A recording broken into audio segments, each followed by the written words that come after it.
Silakan duduk. Puji Tuhan. Shalom. Ya. Lewat hidup kita nama Yesus harus dimuliakan. Setiap orang yang lihat hidup kita nih ya, usahakan mereka bisa bertemu dengan Kristus. Dalam pelayanan saya nggak banyak ngomong tentang Yesus. Saya praktek Yesus. Ya, karena saya memang dipanggilnya di penginjilan ya. Kalau dalam strukturnya Musa ya, ada Musa, ada Harun, ada Hur. Musa, Harun dan Hur waktu mereka di Rafidim Elim.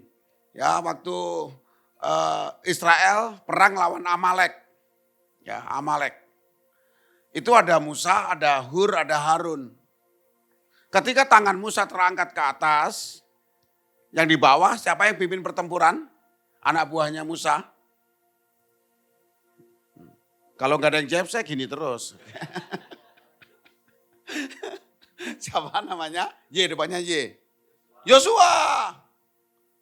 Musa bilang, Yos pilih orang-orang yang menurut kamu bisa berperang. Lawan siapa Opa? Lawan siapa Om?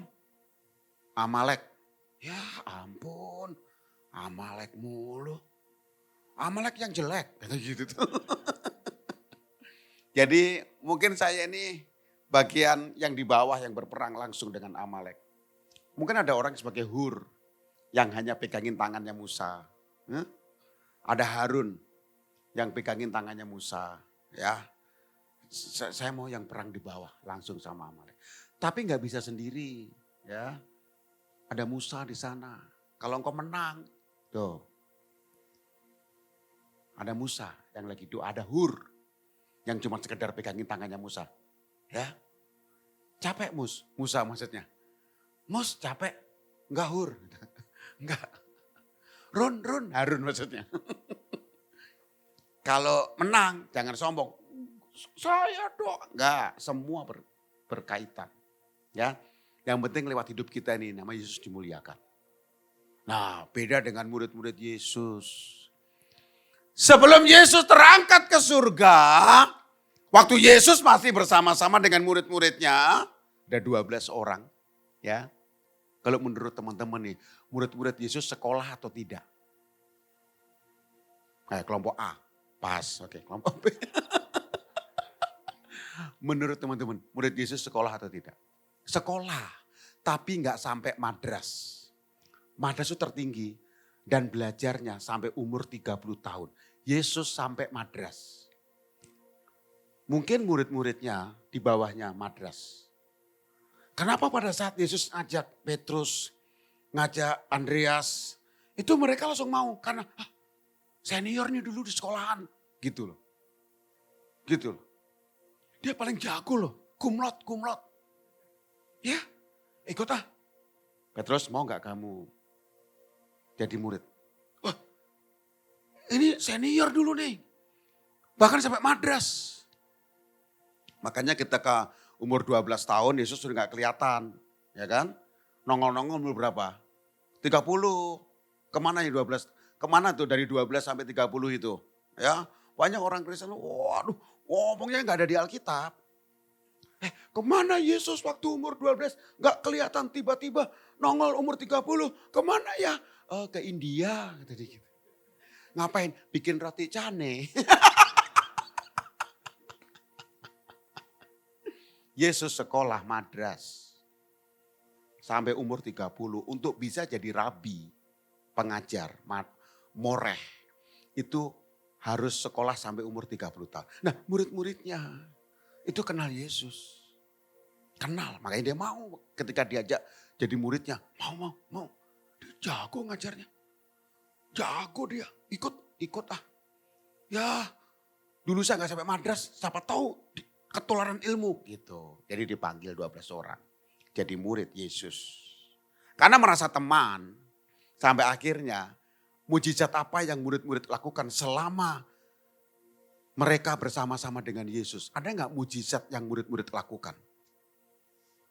Halo? Ada? Saya gini terus ini sampai sore. Gak ada. Gak ada. Tuh ini nih, kerjaan murid-murid Yesus. Ngusir-ngusir orang. Masih ingat gak perempuan Kanaan yang ikut Yesus?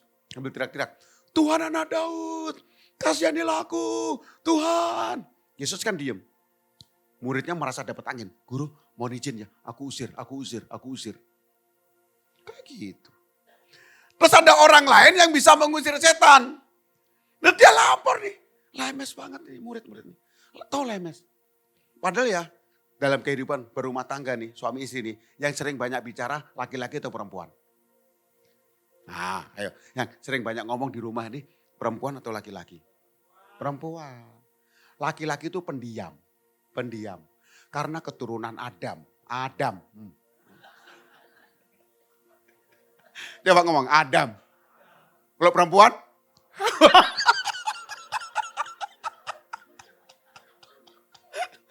Maka suami-suami jangan kesel kalau istrimu Hawa. Karena kita ini Adam. Ini muridnya ngeliat orang lain ngusir setan. Guru, marahin dia guru. Dia kan bukan kelompok kita kok dia bisa ngusir setan. Yesus bilang, kenapa kamu gak bisa? Karena gak berdampak. Dan yang aneh lagi nih ya, ini masih dalam bulan April. Sampai Yesus terangkat ke surga, masih boleh khotbah tentang Paskah. Yohanes pasal 20. Lihat ya, bagaimana kita bisa hidup ya, menjadi berdampak lewat kesaksian hidup kita. Yohanes pasal 20 ayat yang pertama sampai ayat, terus nanti saya akan baca ya. Sampai ayat yang ke-18 nanti. Pelan-pelan aja ya, 40 menit waktu saya. Tenang.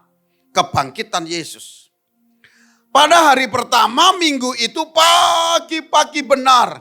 Ketika hari masih gelap. Pergilah Maria Magdalena ke kubur itu. Ya, pada hari pertama minggu itu hari apa kira-kira? Hari pertama minggu itu.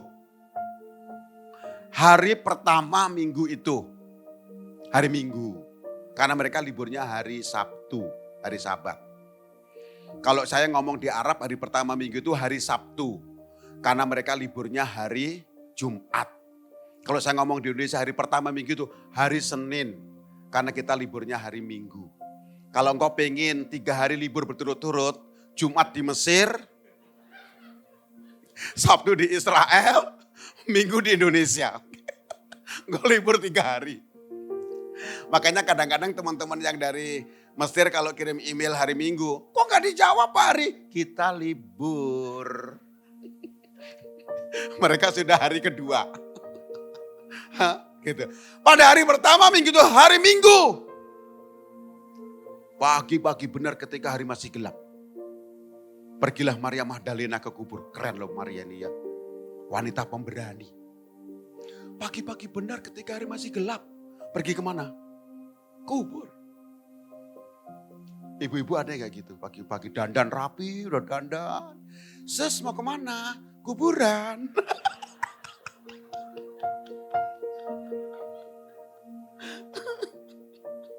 Maria nih. Mungkin Maria nunggu dari kemarin ya. Kalau Sabtu boleh keluar. Dia Sabtu sudah ke kubur Yesus. Dia dikit-dikit lihat ke dinding. Ngapain? Lihat jam. Kok gak lewat-lewat dari Sabat ya? Gitu.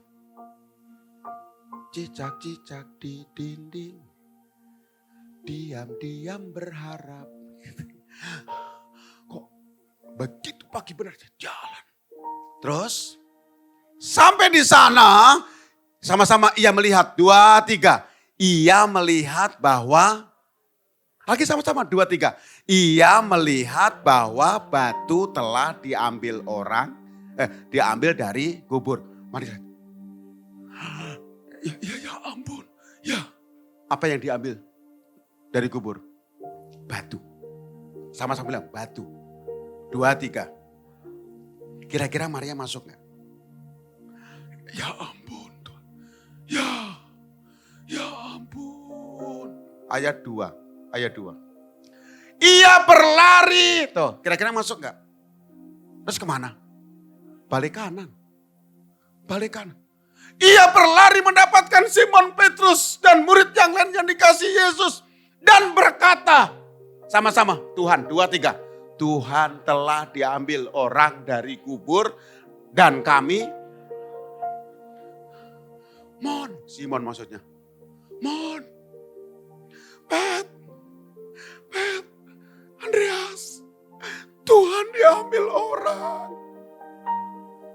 Ini sudah berita hoax. Orang tadi dia lihat apa yang diambil dari kubur. Oh, dia ngomong sama orang. Siapa?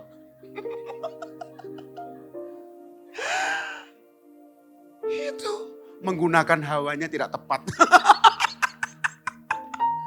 Orang dia lihat batu diambil. Oh ya ampun. Gak masuk loh. Gak masuk ya. Langsung ambil kesimpulan negatif. Tuhan diambil orang. Dan anehnya ya. Ayat 3, ini aneh banget menurut saya. Lihat ya. Sama-sama, 2, 3. Maka berangkatlah Petrus dan murid yang lain itu. Apa kamu bilang, Mar? Apa kamu bilang? Yesus, wah, siapa yang berani ngambil? Gitu. Harusnya Petrus dan murid yang lain. Ngomong apa, Mar? Tuhan diambil orang, kuburnya terbuka. Itu seharusnya. Mar, Yesus kapan disalibkan dan dikubur? Kemarin hari Jumat.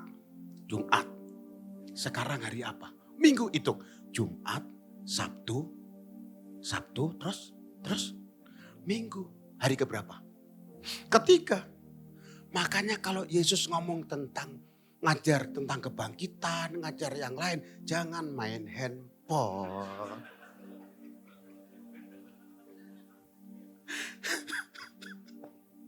Gak dengar-dengeran kamu. Ini hari ketiga. Kamu lihat kuburnya terbuka? Iya, yes, harusnya gitu. Tapi ternyata sama-sama lihat handphone. Petrus pun lihat handphone.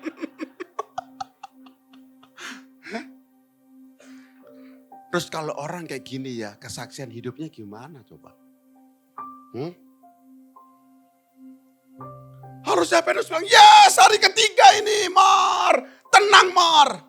Ayo kita ke sana menyaksikan bahwa kubur kosong. Mana HP masih penuh baterainya? Ayo, bawa. Lari. Ayat 4. Keduanya berlari bersama-sama. Tetapi murid yang itu berlari lebih cepat daripada Petrus. Sehingga nyampe duluan. Pet, duluan ya. Lambat larinya. Makanya olahraga tiap hari. Nyampe ke kubur. Ya lihat. Benar ya ampun. Ayat 5. Ia menjenguk ke dalam. Dan melihat apa itu? Kain kapan terletak di tanah. Akan tetapi gak masuk. Dia lihat kain kapan. Iya ya ampun Tuhan. Dia nengok ke Maria. Dia lihat lagi. Tiba-tiba ayat 6. Maka datanglah Simon Petrus. Tadi kan belakangan dia kan. Awas, gak bisa ngerem dia. Awas. Ya. Nyusul. Masuk ke dalam. Ia melihat kain kapan terletak di tanah. Ayat 7 nih, keren banget. Sedang kain peluh yang tadinya ada di kepala Yesus tidak terletak dekat kain kapan itu. Tapi agak di samping, di tempat yang lain. Sama-sama dan sudah, 2, 3. Dan sudah, lagi 2, 3. Saya kasih tahu yang pertama artinya. Kain di kepala itu membicarakan atau berbicara tentang pekerjaan Yesus sudah selesai. Digulung. Yang di bawah tadi yang menutup badannya. Itu tugas kita merapikan kain kapan yang terletak di tanah. Lewat kesaksian kita. Itu arti pertama. Arti kedua, kalau Bapak Ibu ke Israel, orang-orang Yahudi kalau makan malam gitu ya, terus ada pembantu, asisten rumah tangga, diri. Dia jagain terus, liatin tuannya makan. Kurang kuah, kasih kuah. Gitu. Sambel, kasih sambel. Apa? Terus kalau dia selesai, dia ambil kain kecil, ngelap mulut, dia lipat rapi, dia taruh. Itu pembantunya nggak boleh ngacak-ngacak meja itu. Kenapa? Karena dilipat rapi. Kain yang buat lap tadi. Berarti apa? Dia akan datang kembali. Jadi pembantunya tetap tenang. Dan gak perlu pamitan. Mbak jangan diberesin ya. Enggak perlu. Kayak kita ke restoran. Mbak jangan diberesin dulu ya, saya mau balik lagi. Dilipat aja.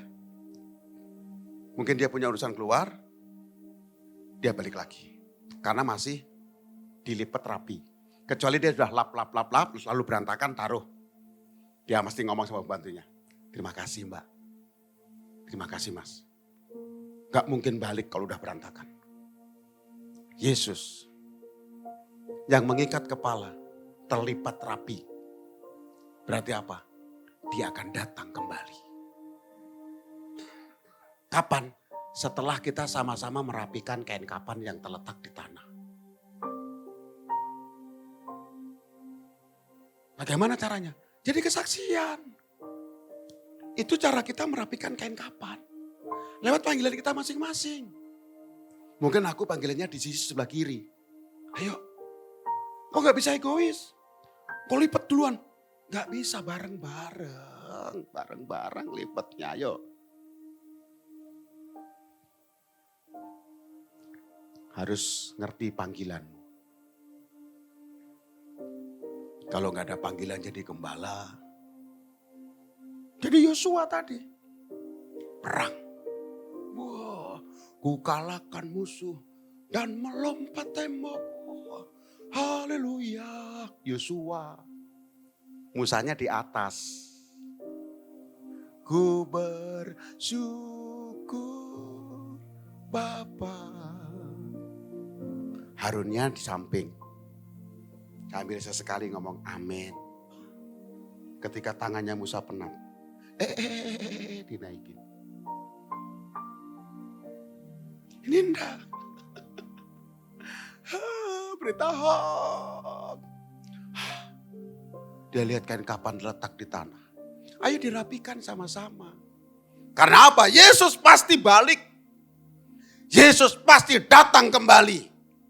Ayat 8. Nah mereka tadi gak ngerti ya tentang kebangkitan Kristus. Nangis, teriak-teriak. Ya, maka masuklah juga murid yang lain. Yang lebih dahulu sampai dikubur. Tadi yang lari dua depan tadi, yang duluan. Ternyata gak masuk-masuk. Takut kali.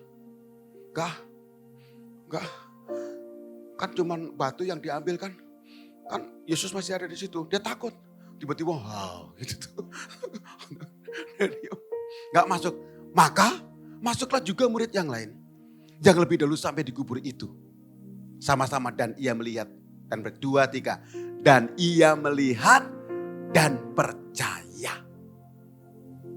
Percaya apa? Percaya apa? Yesus dicuri. Bukan Yesus bangkit. Karena berita awalnya Yesus dicuri. Bukan Yesus bangkit. Karena berita awalnya salah. Berita awalnya Yesus dicuri orang. Oh ya ampun bener loh Mar. Mar makasih ya Mar ya. Beritanya keren banget tuh. Padahal hoax. Kayak gitu loh kalau engkau menyampaikan berita yang salah. Penerima pun salah. Yesus tuh gak suka loh debat-debat sama ahli Taurat, orang Farisi gak suka. Yesus banyak menghindari perdebatan. Kenapa? Karena Yesus tahu tidak ada pertobatan dalam perdebatan. Gak ada. Karena kalau debat kan mempertahankan mempertahankan kebenaran menurut dia. Sama kalau debat, ayo kita debat. Saya paling gak suka. Kalau diskusi ayo, Makanya ada orang ahli Taurat yang datang malam-malam ke Yesus. Guru, perbuatan baik apa yang bisa saya lakukan untuk memperoleh hidup yang kekal? Yesus bilang, kan pengajar kan? Apa yang kamu baca di Taurat? Gak debat. Yesus menghindari perdebatan dengan ahli Taurat dengan orang Farisi. Makanya Bapak Ibu teman-teman ya, kalau ada orang di luar Kristen ngajak debat bilang, kamu yang menang, kamu yang menang. Karena kan pertanyaannya gitu terus. Kenapa Tuhan lahir? Gitu kan. Kenapa masa Tuhan lahir dari seorang wanita? Kok dijadikan Tuhan? Saya ini ketua RW ya, banyak RW-RW lain tuh ya. Dari 23 RW ya, saya cuman RW Kristen satu-satunya. Saya. Banyak tanya-tanya gitu, Pak RW 9, Kristen kan? Ya, pendeta. Saya. Pak RW, kenapa orang Kristen menyembah Tuhan 3? Nah, dengar ya, saya nggak bisa jawab. Jangan malu. Kok nggak bisa jawab? Karena pertanyaanmu tuh hanya bisa diimani, dipercaya, bukan untuk diperdebatkan. Lah, terus gimana dong kalau saya ngerti? Biar saya ngerti Tuhannya 3. Biar kamu ngerti, jadilah Kristen. Nanti saya ajarin kalau kamu udah jadi Kristen. Kalau belum Kristen saya ngomong busa-busa. Nggak nyampe. Ya? Oke? Wah, tapi berarti kamu menang. Semakin dijelaskan kepada orang yang di luar Kristen, semakin gak mudeng dia. Karena Tritunggal, lahir dari Bunda Maria, itu hanya bisa dipercaya karena kita dipilih. Kita dapat kasih karunia ini kita ini. Doakan dia supaya dia dapat kasih karunia. Malamnya saya doain terus. Dan dia terus datang loh. Pak RW saya ini penasaran loh Pak RW. Nah, kita diskusi ya. Kemarin kamu nanya tuh, kayaknya mau ajak debat kan? Sekarang kamu lebih lebut. Saya ini penasaran loh Pak RW. Nah sini, duduk sini, duduk. Mau kopi apa? Mau sedikit tambah racun? Enggak ya, jangan. Si Anida. Ngobrol enak. Akhirnya dia bilang, terima kasih loh Pak RW. Saya jadi ngerti ya. Gitu. Mereka lihat, ya ampun, ya bener ya. Dicuri. Kenapa mereka gak ngerti tentang kebangkitan? Ternyata ini ayat 9. Sebab selama itu mereka murid-murid Yesus belum mengerti isi kitab suci yang mengatakan bahwa Yesus harus bangkit dari antara orang mati. Ini intinya. Dengar ya, dekat dengan Yesus tidak jaminan dia ngerti isi kitab suci loh. Kok rajin pelayanan, bukan gak boleh senang banget saya lihat orang rajin. Tapi imbangi dengan pengertianmu akan firman Tuhan. Baca. Pelayan-pelayan Tuhan kalau mau bikin renungan, jangan buka di AI. Gali sendiri. Gali sendiri. Ngasih jawaban banyak. Kau khotbah ini ya, kau ketik aja. Kebangkitan Kristus, poin 1, poin 2, ilustrasi. Ada semua. Terus engkau dengan mantapnya menyampaikan, ternyata jemaat yang di bawah, udah ada di AI ini udah ada. Gali. Kau dapat menemukan hal yang baru. Luas loh firman ini. Mungkin kau pernah dengar khotbah ini, tapi dikupas dari sisi yang lain. Saya kupas dari sisi yang ini. Ini ternyata intinya mereka nggak ngerti isi kitab suci. Terus akhirnya ayat 10 begini, ayat 10. Ya. Lalu pulanglah kedua murid itu ke rumah. Mar, pulang ya. Pet, pulang Pet. Kenapa? Lama-lama di sini kita dicuri juga nanti sama mama. Pulang mereka. Pulang dengan rasa bangga atau sedih kira-kira? Dengan sukacita atau sedih kira-kira pulang nih orang-orang ini? Sedih. Yesus dicuri orang. Tega banget ya orang itu. Udah dicambuk, disalib. Yesus sih. Bukan. Ku menang, bukan. Ku monang. Monang. Tapi Yesus dicuri. Yesus dicuri orang. Karena gak ngerti isi kitab suci. Ayat 11. Tetapi Maria berdiri dekat kubur itu dan menangis. Berdiri dekat kubur dan menangis. Sambil menangis, ia menyenggol ke dalam kubur. Jadi kubur Yesus itu gua gitu ya. Gua. Ya, dimasukin gitu. Bukan tanah yang dicangkul gitu. Terus dimasukin mayatnya, terus diuruk tanah. Udah tanah, dibeton lagi, dibeton. Wah, itu susah bangkitnya, susah sekali. Susah. Ketutup beton. Tolong dong. Ada pendeta yang udah pesan, nanti kalau saya meninggal jangan dibeton ya. Kenapa Pak Pendeta? Susah bangkitnya. Jadi kubur Yesus tuh gua. Jadi bisa ngelongok ke dalam. Gitu. Jadi Maria ngelongok ke dalam. Sambil nangis dia menyenguh. Tega banget sih yang ngambil.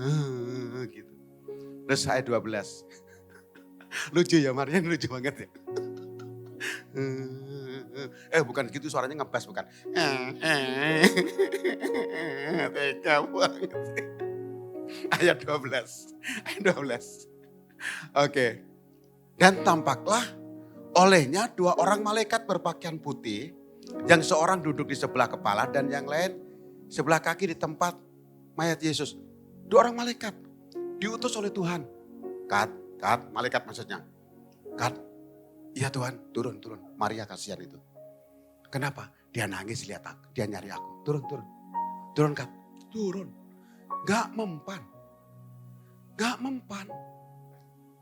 Ayat 13. Ya. Kata malaikat-malaikat itu, Ibu, kenapa nangis Bu?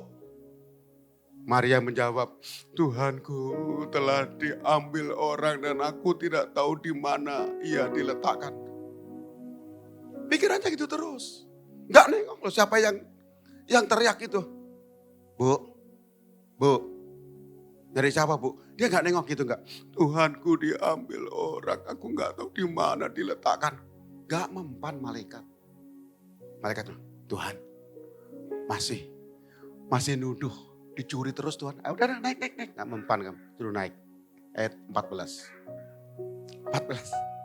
Sesudah berkata demikian, ia menoleh ke belakang. Dan melihat Yesus berdiri di situ. Tapi dia gak tahu loh kalau itu Yesus. Heran ya. Kalau kau suka menyampaikan berita hoax. Kau gak ngerti isi Alkitab. Yesus berdiri di sampingmu. Kau gak tahu. Bagaimana kau jadi berkat lewat kesaksian? Kalau kau gak ngerti Tuhan. Tetapi dia gak tahu. Ayat 15. Ini Yesus yang ngomong nih sekarang ke Maria nih. Kata Yesus kepadanya, Ibu, mengapa kau nangis? Siapa yang kau cari?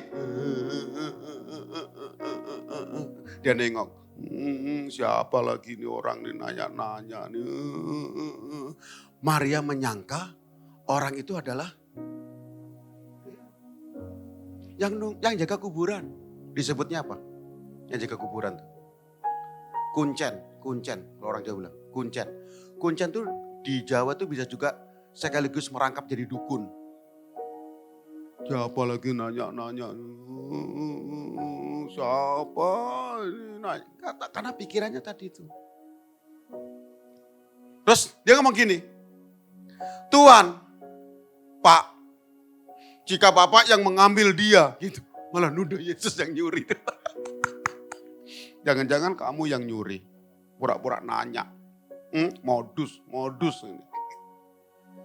Katakanlah kepadaku, di mana Tuhan meletakkan dia supaya aku ambil, supaya aku mengambilnya. Orang kalau nggak ngerti isi kitab suci, kadang-kadang nuduh-nuduh Tuhan sebagai pencuri. Kalau engkau berdoa, Tuhan kenapa engkau gak sembuhkan saya Tuhan? Engkau nuduh Tuhan mencuri kesehatanmu. Ayo bertobat. Dulu ada lagu lama banget. Kalau lain ditolong. Terus iri dia. Saya juga. Kalau hari itu engkau belum terima pertolongan, jangan nuduh Tuhan mencuri berkat-berkat itu. Ya, nih Maria. Tuhan bilang, wah, parah ini. Ya, yes. Aku dituduh sebagai pencuri, disamakan dengan juru kunci. Tadi yang pertama, aku disamakan dengan batu. Ayat 16. Kata Yesus kepadanya, sama-sama 2, 3. Lagi 2, 3. Lebih keras 2, 3. Yes, kenapa Yesus teriak? Karena Maria terhipnotis oleh Yesus dicuri orang. Yesus dicuri orang. Sampai malaikat datang pun dia gak ngeh. Tuhan di sampingnya pun gak ngeh. Orang kalau terhipnotis, bisa sembuh dari hipnotis diapain? Diapain? Dikagetin. Dipukul pundaknya. Bu, ya ampun. Gitu. Ini Maria. Ya ampun. Ya ampun. Maria berpaling dan berkata kepadanya dalam bahasa Ibrani, Rabuni, guru, dari tadi di sini. Ya ampun. Kalau kau belum jadi kesaksian lewat hidupmu, mungkin kau sedang terhipnotis oleh keadaan dunia. Engkau perlu dikagetin sama Yesus. Guru, ya ampun. Dari tadi, mana tadi juru kunci? 16, 17. Kata Yesus kepadanya, jangan pegang aku. Kalimat jangan pegang aku, bahasa Aramaiknya ngomong gini, jangan jadi batu sandungan. Jangan jadi batu sandungan. Jangan pegang dulu. Sebab aku belum pergi kepada Bapa. Tetapi pergilah kepada saudara-saudaraku dan katakanlah kepada mereka bahwa sekarang aku akan pergi kepada Bapakku dan Bapamu, kepada Allahku dan Allahmu. Jadilah berkat lewat kesaksianmu. Jangan ngomong berita hoax lagi ya. Ayo ngerti isi kitab suci. Itu kata Yesus kalau dalam bahasa sehari-hari. Jangan sebarkan berita yang gak benar tentang aku. Ya Mar? Baik guru, baik. Dia gak boleh pegang itu artinya. Jadi berkat. Lewat hidupmu nama Yesus dimuliakan, ditinggikan. Amin. Minta ampun hari ini kalau aku belum pernah cerita tentang Yesus. Aku belum pernah lakukan Yesus kepada orang-orang di sekitar. Jangan-jangan kau sedang terhipnotis oleh keadaan dunia hari-hari ini. Engkau perlu dikagetin Tuhan hari ini. Maria, sadar dia. Kalau engkau hari ini dinasihati oleh firman Tuhan, jangan keraskan hatimu. Bilang Tuhan, kayaknya aku sesekali perlu dikagetin oleh Tuhan. Supaya aku tidak terhipnotis oleh keadaan dunia ini. Selama ini mungkin aku ngomong cerita dunia terus. Harga plastik naik loh. Ya ampun. Itu loh kalau masakan udah matang tolong dimatiin ya. Mungkin selama ini aku terhipnotis oleh keadaan dunia. Dengar baik. Kau perlu dikagetin oleh Tuhan. Amin. Kalau hari ini Tuhan kagetin kau. Makasih Tuhan. Aku jadi ngeh sekarang. Yang tadi itu, tak tersembunyi tadi boleh. Yang tak tersembunyi itu, keren banget. Tundukkan kepala. Wah. Kiara lana wala singkara lana. Yes. Kalau yang kau sampaikan berita awalnya salah. Yang menerima berita itu pasti juga salah. Ayo ngerti isi kitab suci. Supaya apa? Supaya kesaksianmu hidup. Pelajaran kedua, ayo kita merapikan kain kapan yang terletak di tanah. Lewat apa? Lewat kesaksian kita. Kenapa begitu? Karena Yesus pasti datang kembali. Dan ketika Yesus datang ya, dia lihat iman kita loh, masih ada enggak ya? Ayo, perlu dikagetin Tuhan hari ini. Minta sama Tuhan, Tuhan sesekali aku dikagetin Bapak. Supaya aku ngerti isi kitab suci